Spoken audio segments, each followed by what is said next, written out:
Hi, my name is Jeff Weiss, and I'm a partner in the International Trade Group at Venable LLP in Washington, D.C. This webinar is about the major elements of regulatory coherence. The webinar is the result of an initiative undertaken by the Advanced Medical Technology Association, or ADVMET, as part of the U.S. Agency for International Development's Standards Alliance project, which is overseen by the American National Standards Institute. The goal of the initiative is to promote regulatory coherence, including central coordination and good regulatory practices, otherwise known as GRPs, and to provide capacity building and assistance to the governments of targeted developing countries in Latin America, namely Colombia, Mexico, Peru, and the CAFTA-DR countries. This initiative has two components. Tier 1, the Regulatory Coherence Initiative, which is a horizontal cross-sectoral initiative, and Tier 2, which is about promoting regulatory coherence in the medical device sector. This webinar is part of Tier 1. Now, in Tier 1, we've developed a formal, internationally benchmarked manual and implementation guide for policymakers to legally codify and implement foundational regulatory coherence policies in the project countries. Next, we conducted an assessment of the existing regulatory coherence policies in 4 of those countries: Costa Rica, Colombia, Peru, and Mexico. And we did that assessment against the manual and implementation guide principles. Based on that assessment, we've developed a gap analysis report for each country in English and Spanish, as well as a flowchart demonstrating the life cycle of a typical regulation in each country. This webinar lays out the major elements of regulatory coherence as set out in the manual and implementation guide. So first, what do we mean by regulatory coherence?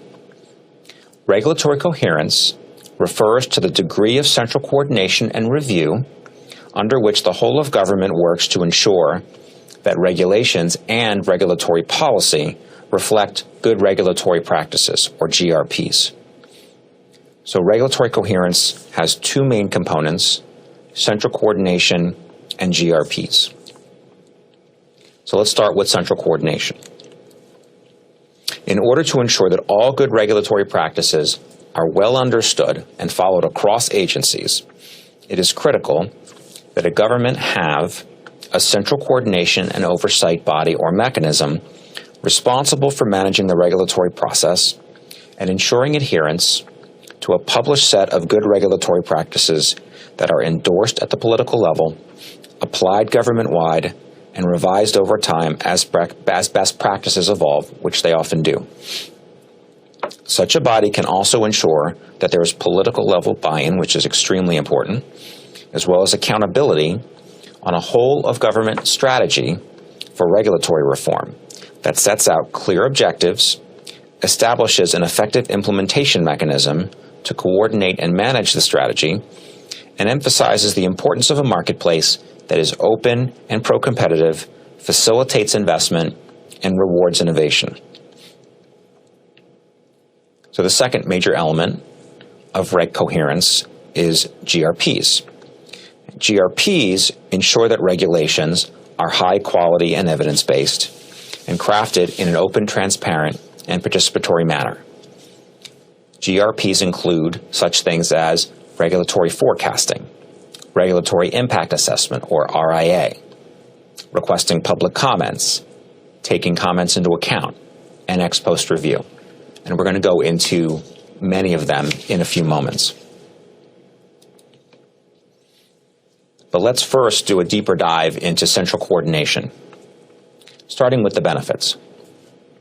So some of the benefits of having a centrally coordinated regulatory system are that you can enhance regulatory coordination and consistency.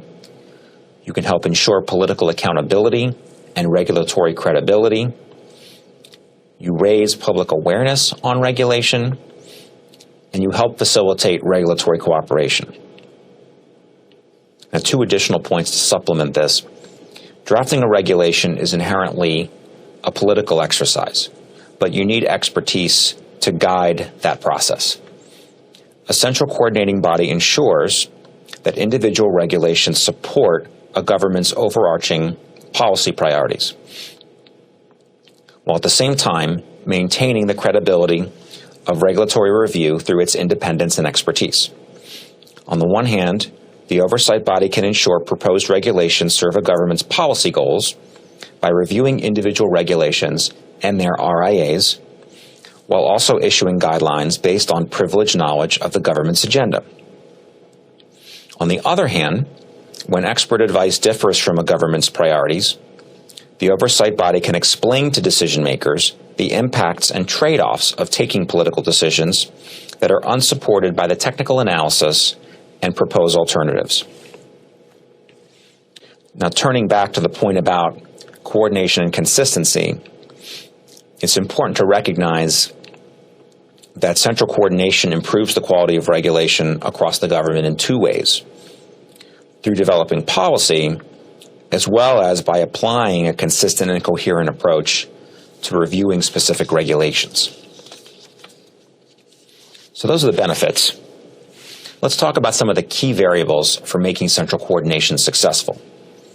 And some of those are location of central coordination, formal authority, independence and staff expertise, and scope of oversight. So in terms of location, a central coordinating body or mechanism is typically placed in an office of the president or prime minister, usually a department in charge of planning and or budgeting, or at the Ministry of Economy.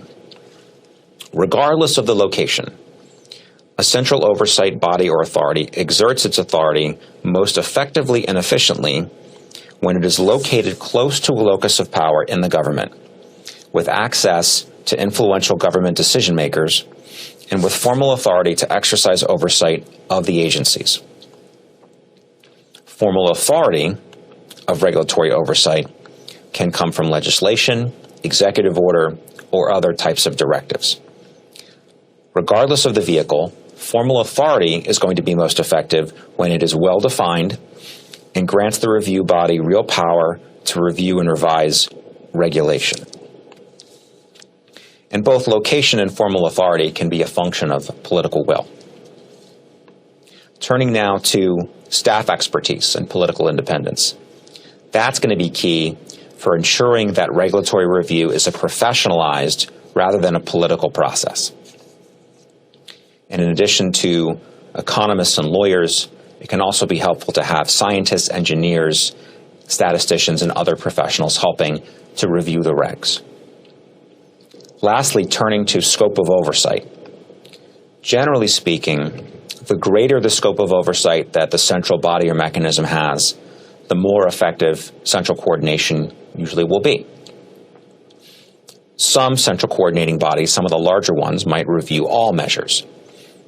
Usually, there is some sort of mechanism to filter what gets reviewed through a central coordinating process, and also what type of scrutiny and what type of analysis is required for regulations when they're reviewed. And in terms of what the threshold could be for reviewing a regulation, different systems have a different one. So it could be regulations being significant, regulations that add or modify an administrative burden, regulations that impose costs on citizens. And we get into that in some of the other country-specific webinars. That said, in most systems, legislation is not reviewed, and regulations developed by independent agencies are not reviewed, although some want to change that. It's also important to review regulations both ex ante and ex post. So these are some of the key functions of a central coordinating body. Enhancing regulatory coordination. This is typically done through running an interagency review process on proposed rules and issuing regulatory policy. Second, ensuring forward-looking planning of regulatory activity and we'll talk about regulatory forecasting in a moment. Reviewing proposed and final regulations in draft form before they're published, looking at whether the regulator analyzed alternatives, for instance. Did they look at international trade obligations? Were relevant international standards used? Is it a risk-based approach? Those kinds of considerations. Fourth, a central coordinating body establishes good regulatory practices, right? How do agencies conduct RIAs? How do they do ex-post review? How do they do peer review? And then fifth, coordinating regulatory cooperation, and usually that's with other central coordinating bodies. So now that we've covered the basics of central coordination, I want to walk you through 12 of the key GRPs. And the first one is clarity and simplicity. Regulations should be clear, concise, and easy to comprehend for regulated entities and members of the public, because clarity improves compliance and it improves predictability. And this is something where, as regulations get longer, we sometimes lose sight of this. It's very easy to understand why clarity and simplicity are important, but it's sometimes difficult to enforce. One potential tool is requiring regulators to put together a plain language executive summary with all of their regulations or regulations over a certain length. And when I was at OIRA, which is the United States' central coordinating authority, the administrator issued a memo to agencies instructing them to include an executive summary with every regulation, and we wouldn't sign off on a rule unless one was actually included. So that's one possible way to try to enforce GRP number 1. GRP 2, transparency and stakeholder involvement. And transparency is potentially the most important GRP since it triggers so many of the other ones. So it's important that the regulatory process be transparent and allow all interested stakeholders to participate in a dialogue with the regulator. In order to best achieve this, a regulatory process should include several key elements. One is a regulatory forecast. A regulatory forecast is a central electronic publication, ideally updated no less than every 6 months, of all planned and ongoing regulatory activity. This helps to keep regulators focused, keeps interested stakeholders informed, and helps in planning potential regulatory cooperation activities. Second, a national regulatory register. This is a central electronic publication issued with regular frequency, usually daily or weekly, that solicits stakeholder input on all draft regulations and provides links to the full text of such matters, as well as their associated dockets. Third, advance notice of proposed rulemaking. So in cases when an agency is considering regulating in a new area, it's advisable to notify the public and request comment from interested stakeholders before any decisions to regulate are made and before any regulations are drafted and proposed. Fourth is providing an opportunity for public comment. So prior to promulgating regulations, agencies need to publish the text of a proposed regulation for comment on a timetable that allows stakeholders an adequate time to review the proposed text and a sufficient interval to respond.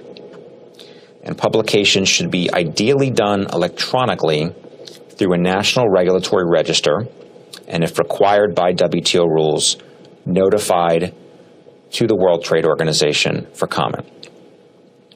Ideally, the comment period would be at least 60 days and at least 90 days for proposed regulations that involve complex issues. Next, it's important not only to publish your proposed regulation online, it's also important to share with interested stakeholders the data, the evidence that supports the draft regulation, as well as the Regulatory Impact Assessment, the RIA, or other regulatory analysis that guided the regulator's determination. To the extent feasible, this information should be made available to interested stakeholders online. Next, it's important to respond to stakeholder input. So after a proposed regulation has been published and before it's finalized, the regulatory process should require the regulator to evaluate the input it received and modify the proposed regulation where the input supports changes. It's also important that when a regulation is finalized, a regulator communicates the reasoning behind the changes that were made as a result of stakeholder input, as well as the rationale for proposed changes that were not made. As such, the comments submitted by stakeholders should be made publicly available online after the final rule has been published. And for example, it can be linked to the docket where the proposed regulation and data are housed. The regulator's responses to significant comments it received on the proposed rule during the comment period should also be published with the final rule. Both the comments that are accepted and the comments that aren't accepted, with an explanation of why they were not accepted. Lastly, I want to talk about entry into force and the need for a reasonable period of time for entry into force of regulations. So this is important to permit stakeholders to become aware of new regulations or changes to existing regulations, and allowing a reasonable period of time, usually not less than 6 months, between publication of the final rule and entry into force does that. Now let's move on to GRP number 3, valid and reliable data and sound science. When assessing risks to health, safety, and the environment, an agency should use the best reasonably obtainable scientific methodologies, information, data, and weight of the available scientific evidence, and state explicitly its assumptions, defaults, and uncertainties, and set out the rationale for these decisions and how they may influence the risk assessment. A risk assessment should be peer-reviewed to help ensure the highest professional standards, and the central coordinating body should develop a peer review policy for regulatory agencies to follow. A good rulemaking process also provides guidance to regulators on how to gather valid and reliable data, and holds regulators accountable for using sound scientific methods and analysis that are generally accepted within the scientific community to guide regulatory design. This would include ensuring that any relevant data that is valid and reliable is placed in the rulemaking docket. Gathering facts and using sound science leads to fact-based decision-making and better regulatory results. GRP number 4 is utilizing a risk-based approach. And when crafting regulations, it's important as a general matter to take a risk-based approach. Assessing risk and subsequently determining a path forward to manage risk in regulation is critically important. Calibrating the right approach to risk is critical, as risk is inherent to everything, and there are often risk and risk-benefit trade-offs to consider. No control for risk represents real dangers to achieving important regulatory outcomes. Now, at the same time, efforts to eliminate all risk through regulation results in regulatory foreclosure, stifles innovation, and results in a drag on the economy. Good regulatory practices impose disciplines on the regulatory process to carefully identify, quantify, and characterize the risks involved by substances or activities, including how those risks relate to other risks within the agency's ambit, and develop risk assessments where appropriate. And separately, to calibrate the appropriate approach to risk management that reduces those risks. The depth of the analysis should be proportionate to the nature and significance of the proposed action. An agency should adopt a consistent approach to risk analysis. Risk assessment and risk management decisions should also be stated and communicated to the public clearly, accurately, and objectively, and in a manner that is helpful for end users and maximizes public understanding. GRP number 5 is Regulatory Impact Assessment, or RIA. All regulations produce benefits and costs. Only the regulations where the benefits justify the costs should be finalized. Governments should require that agencies develop RIAs, which improve regulatory quality and regulator accountability for all significant regulations. Providing guidance to regulators on RIAs, for instance, providing common, clear, and transparent methodologies for agencies to use when calculating costs and benefits and assessing impact, is critical. At base, an RIA should 1. Identify the need for a regulation and define the problem to be solved, including its nature and significance. 2.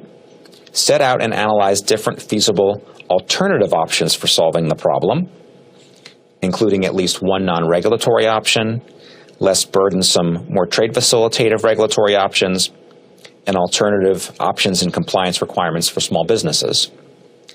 3. Set out and assess potential major positive and negative impacts, both quantitative and qualitative, for each option, and identify the alternative that best achieves the policy objective. And 4. Assess that the benefits produced by the regulation justify the costs. GRP number 6 is conducting a pro-competitive analysis. Regulatory decisions routinely shape the economy in ways that are often far more profound than any activity undertaken by a private actor. As a result, regulation can have an adverse impact on the market, picking winners and losers. It can prevent market entry and favor larger players over smaller ones. For this reason, looking at regulatory design through a competition lens as part of the regulatory process can be helpful in avoiding regulations that result in a stagnant economy. GRP 7 is assessing international impact. The regulatory process needs to recognize the degree to which a proposed regulation will have international impacts. Supply chains are sophisticated and often global in nature.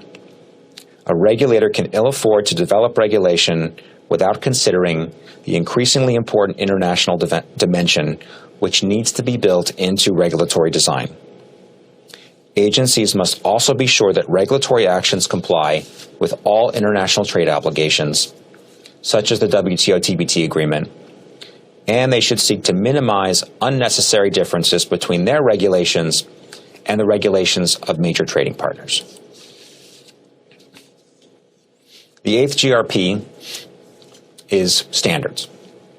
Standards play a very important role in regulation, and governments should maximize their use of relevant international standards, or the relevant parts of those standards, wherever possible, as a basis for regulation consistent with international obligations, and to make normative reference to such standards in lieu of creating government-unique rules. Governments also need to send their technical experts to participate actively in standards development. And this includes standards development by intergovernmental bodies, one country, one vote bodies, engineering and technical societies, and fora and consortia. Agencies need to comply with WTO rules on standards-related measures, such as TBT obligations on the use of relevant international standards, and ensuring that technical regulations are not more trade restrictive than necessary to achieve a legitimate objective. It's also important for governments to provide regulators with guidance on standards-related international obligations and on factors for evaluating standards such that they select appropriate standards for use in regulation. GRP number 9 is Conformity Assessment. And Conformity Assessment refers to procedures used to determine that the relevant requirements in regulations or standards are met. And examples of conformity assessment include testing, certification, inspection, supplier's declaration of conformity.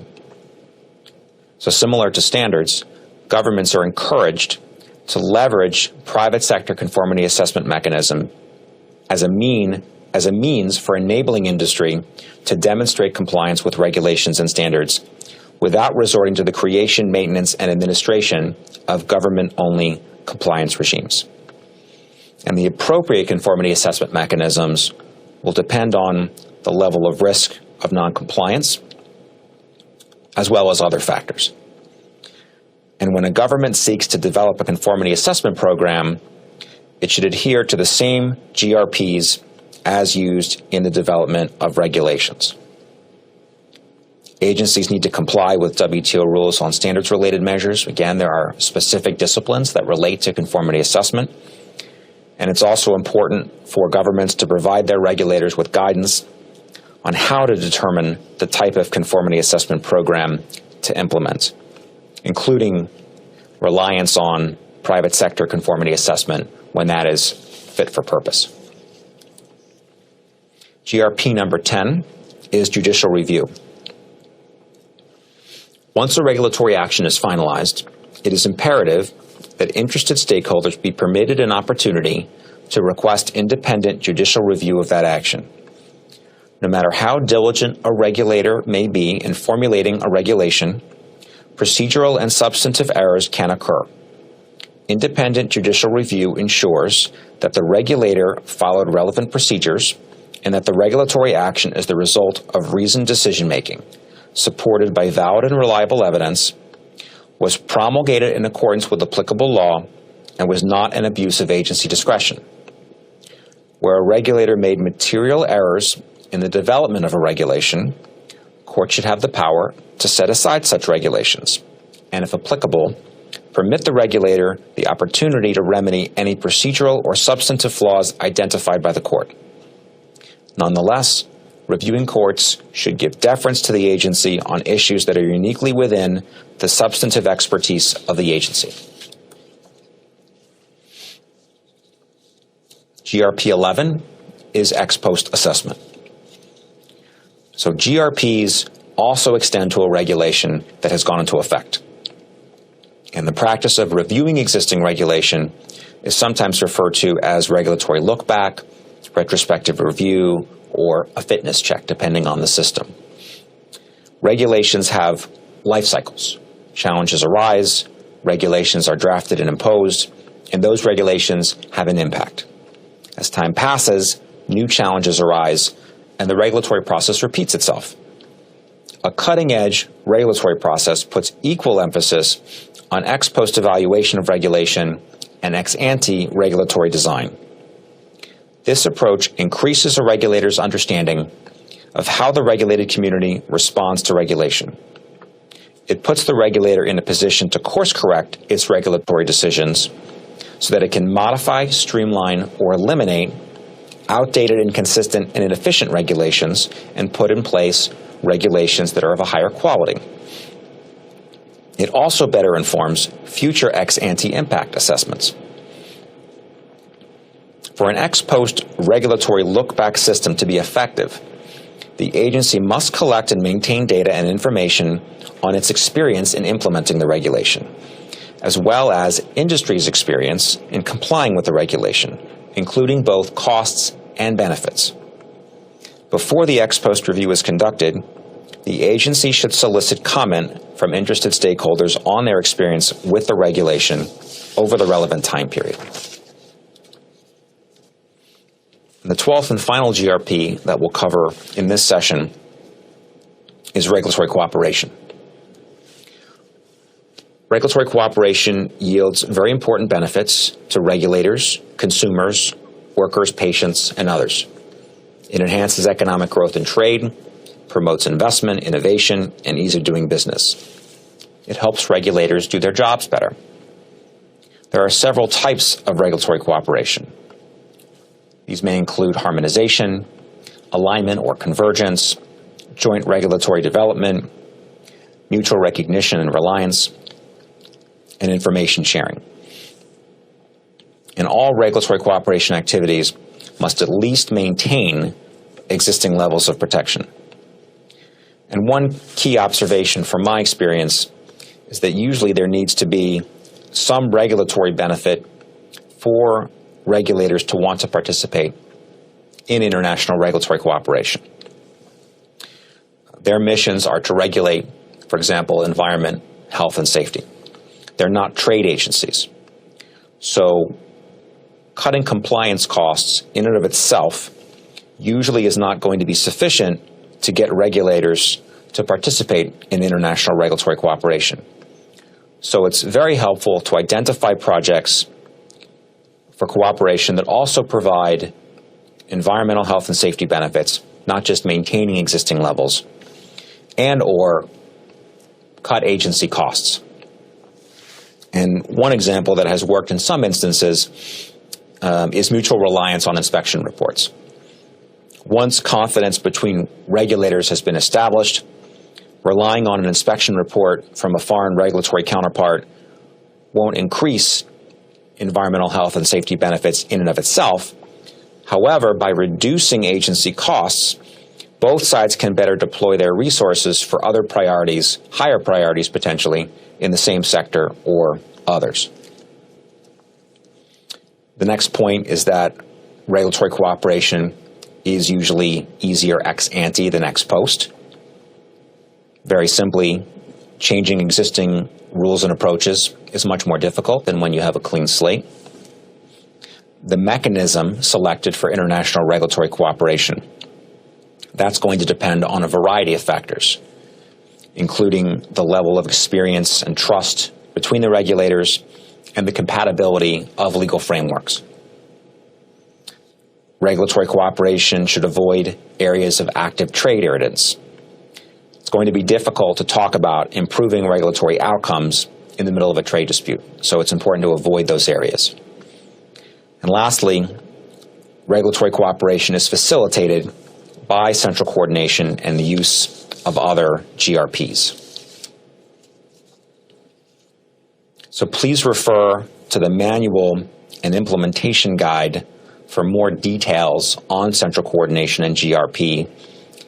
That's posted on the Standards Alliance website. Thanks very much for watching this webinar. This has been an overview of regulatory coherence. And please watch the other webinars in this series as we walk you through in detail how Costa Rica, Colombia, Mexico, and Peru implement regulatory coherence. And we'll walk you through central coordination and all the GRPs we just talked about. We've also put together a webinar that compares and contrasts regulatory coherence in those 4 countries plus the United States and analyzes key trends. So you'll find that on the Standards Alliance website as well. Thanks to AdvaMed and ANSI for making this all possible, and to Aguilar y Loera in Mexico City, which provided invaluable assistance to Venable on this project. In closing, I would like to note that this webinar is posted on the Standards Alliance website along with the other webinars. Again, you'll find the manual and implementation guide, the complete analyses of the 5 regulatory systems, the documents that set out the life cycle of a regulation in each of these countries, and the slide decks and transcripts from all the webinars in English and Spanish. If after reviewing the materials you have additional questions or would like to discuss further, please feel free to contact me. My contact information is on the last slide of the deck. Thanks very much, and have a great day.